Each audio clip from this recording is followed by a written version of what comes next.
Qu'est-ce que vous faites là?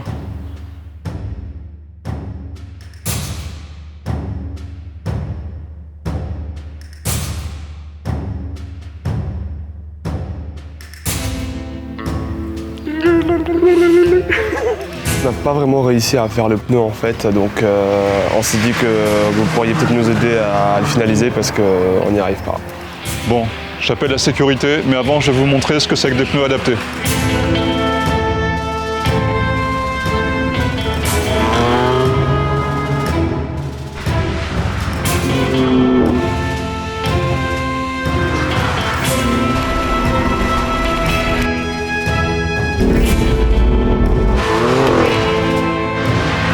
Ça se la raconte, c'est genre hey, t'as vu mes pneus moi?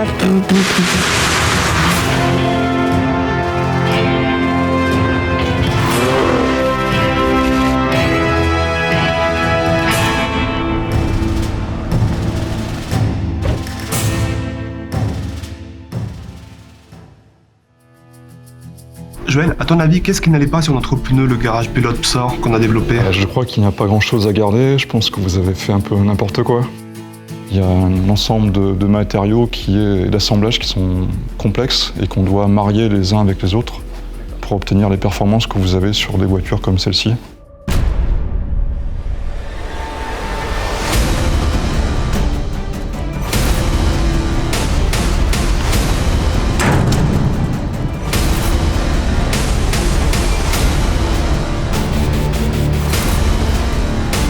La mise au point d'un pneumatique, communément, ça prend de l'ordre de 2 ans à peu près de développement.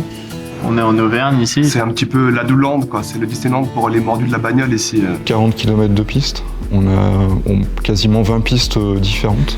En fait, il y a plein de pistes pour tester le bruit, le confort, les distances de freinage. On réalise des tests sur véhicule, en gros de 2 types. Il y a le type subjectif, c'est-à-dire qu'il y a un essayeur dans le véhicule qui donne des résultats d'évaluation de pneumatique par rapport à ses ressentis. Et après, il y a d'autres tests de type objectif, où là, ce sont des mesures embarquées sur véhicule. On fait des tests de freinage, par exemple. Pour les pneus haute performance, on va faire, par exemple, du temps autour. C'est représentatif du grip global du pneu en longi et en transversal. Et puis, dans une autre séance, on va tester, par exemple, la performance mouillée. L'équilibre de la voiture, le potentiel latéral, l'adéquation du pneu avec le véhicule. Quels sont les ingrédients d'un bon pneu, voire un très bon pneu?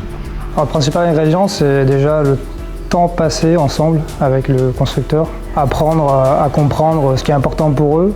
Du coup, concrètement, toi, chez Michelin, quel est ton rôle? Quel est ton quotidien? Qu'est-ce que tu fais? Je traduis tous les gestes de Joël.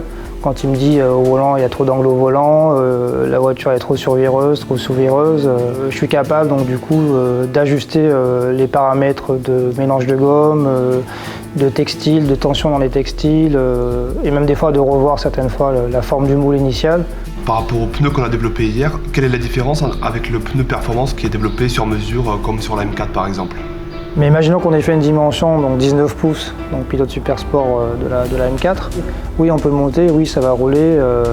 Et puis à haute vitesse, peut-être que le pneu, la surface au sol ne sera pas adaptée, et puis on sera peur plus vite, parce que du coup, le pneu ne permet pas de tenir la vitesse aussi bien qu'un pneu qui a été développé en fonction des réglages statiques du véhicule, donc qui se déforme d'une certaine façon pour s'adapter au réglage dynamique du véhicule. Donc c'est tout ça qui fait la spécificité à la fin, et qui fait qu'on met une étoile au bout du pilote super sport pour dire que oui, ce pneu-là, il est fait pour cette voiture-là spécifiquement. Et sinon, un Bibendum, il est comment dans la vraie vie? Il est plutôt cool, et puis je pense qu'il change d'image et il s'adapte à son environnement. Un pneu, c'est compliqué à réaliser, et il faut des entreprises comme Michelin qui font ça depuis 100 ans pour arriver à faire un produit de qualité. Merci beaucoup pour toutes ces explications. C'est vrai que ça nous a permis de prendre conscience du travail qu'il y a derrière tout ça et que c'est pas juste de s'amuser à faire des gommes qui montent sur des jantes à peu près et qu'il y a un vrai boulot, des experts derrière tout ça qui sont aussi passionnés. Et c'est vrai que ça fait plaisir de voir ça.